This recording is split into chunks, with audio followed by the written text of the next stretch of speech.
could not. He could too. He could not. He could too. How do you know? Have you ever seen him? Now you know better than that. Of course I've never seen him. And what makes you so sure he could then? Oh, hi, Mr. Fix-It. Hiya, Timmy. Hi, Mike. Oh, hi, Mr. Fix-It. Come on inside, fellas. You've got my curiosity all aroused. What was all the argument about out there? Do you know what he said, Mr. Fix-It? No, what did he say, Mike? He said God could lift the whole house all at once. Well? You mean you believe it too? Well, sure I believe it. There isn't anything too hard for God to do. Did you ever see him lift the house? No, but I've seen other things he's done, son. You have? Why, sure. Every time I look at the moon and the stars out there at night, I think of him. He made them. He put them there, Mike. Yeah, but how do you know he can lift the house? You sure are dumb. No, Timmy. Mike's not dumb. He's just beginning to wonder about things. He's beginning to ask questions. Of course, I never like to give a direct answer if I can tell a story instead. What kind of a story, Mr. Fix-It? A true story, Mike. A story out of the Bible. There are lots of stories in the Bible about the wonderful things God can do. Would you like to hear one? How about you, Timmy? Tell it from the book, will you, Mr. Fix-It? Mm-hmm. Would you get it for me? Now, I'm going to tell this story especially for you, Mike, so you sit right over here. Thank you, Timmy. Let's see here. In the Old Testament of the Bible, fellas, we read of a time when the children of Israel, God's chosen people, were in bondage or slavery in the land of Egypt. There was hard work to be done, backbreaking work, and many times they were mistreated. They prayed that God would deliver them from this unhappy way of life. And God heard their prayers and felt sorry for them and prepared a plan to take them out of the land of Egypt to the land of Canaan. First of all, he gave them a leader, a man by the name of Moses, a man whom the Lord could trust, and a man who trusted in the Lord. Moses appeared without fear in front of the king and began telling the king what God had planned for the children of Israel. At first the king laughed at Moses. God? Who was God to tell him what to do? And Moses, realizing that the Pharaoh needed to be shown the power of God, called upon the Lord to perform miracles that would soften the king's heart. On one occasion, all of the water in the land was turned to blood. Another time, God caused the land of Egypt to be overrun with frogs. There were frogs everywhere, and oh, what a horrible thing that was. Still another time, flies were sent by the millions to bother the people of Egypt. These terrible things kept happening to Egypt until finally the king had had enough. He told Moses to take the children of Israel and get out of Egypt and stay out. And that was what Moses and the children of Israel wanted to hear. They were free again. God had heard their prayers and caused the king of Egypt to set them free.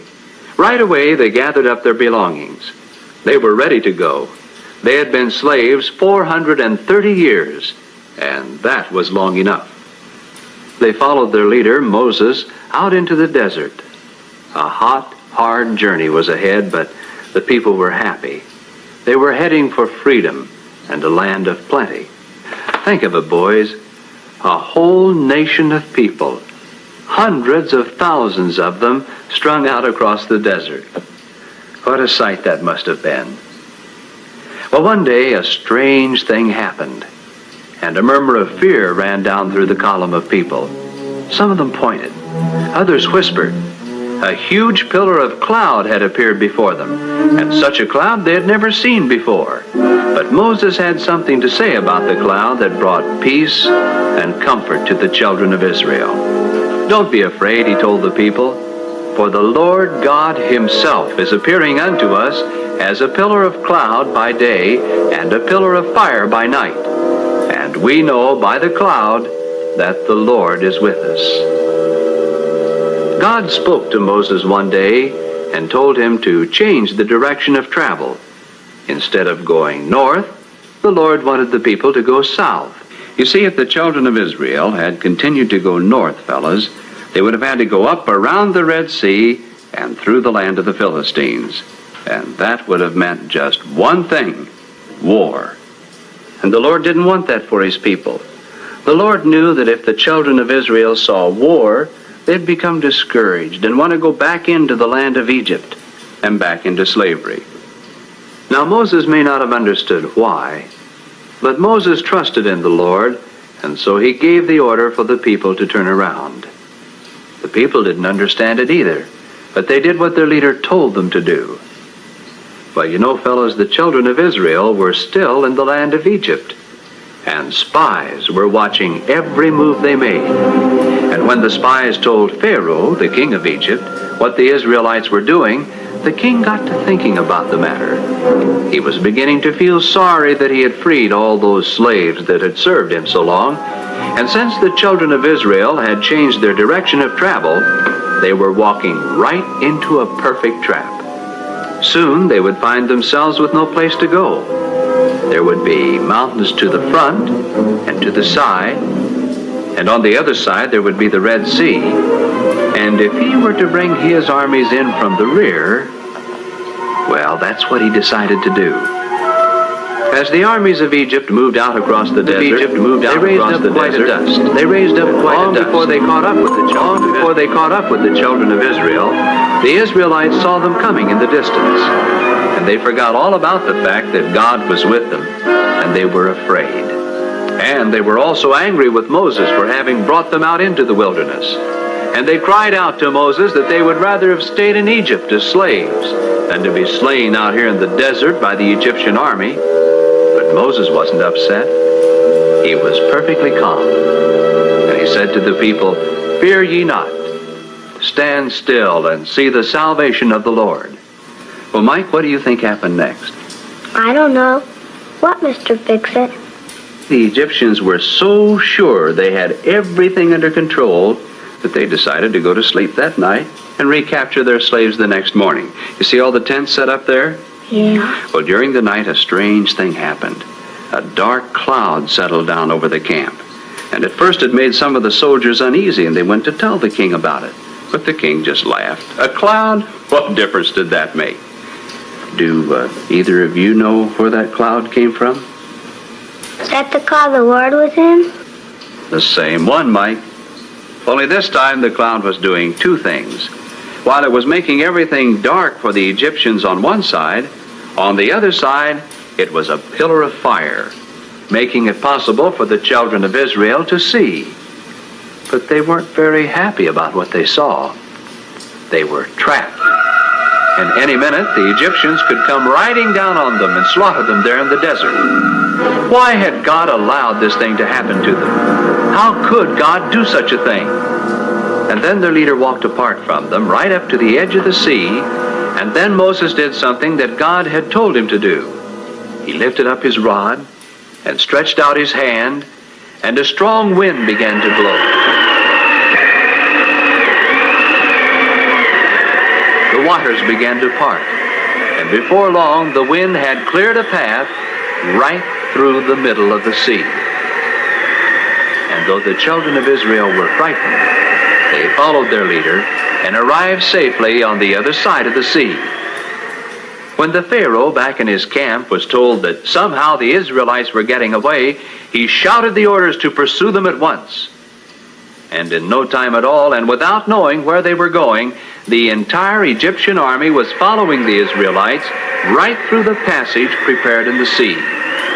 Well, just about then, the Lord caused all sorts of things to happen. The wheels came off of the chariots. There was confusion and panic. And right while all of this was going on, God told Moses to stretch out his hand and his rod again. And as the morning light appeared, the Egyptians were terrified to see where they were.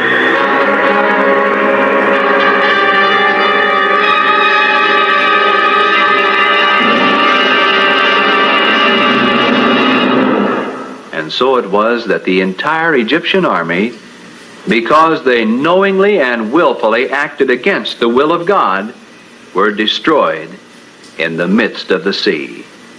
Moses and the children of Israel sang the praises of God for the miraculous way he had delivered them from their enemies. Mike, do you think God could lift a house? A big house? You know, fellas, the Lord's going to go every step of the way with you, just like he did with the children of Israel. Oh, you may not see him as a pillar of fire by night and a cloud by day, but he'll be there. And if you'll just follow him, he'll take you where he wants you to go. Where does he want us to go, Mr. Fix-It? I don't know, but he does. You have to look to him. But that's what he wants you to do, because you're going to have Red Seas in your lives, too. There are going to be times, Mike, when everything seems impossible. But don't you ever forget, son, that God is a powerful God. There isn't anything too hard for him to do. Your job is to see to it that you do what he wants you to do. How do you know what he wants you to do, Mr. Fix-It?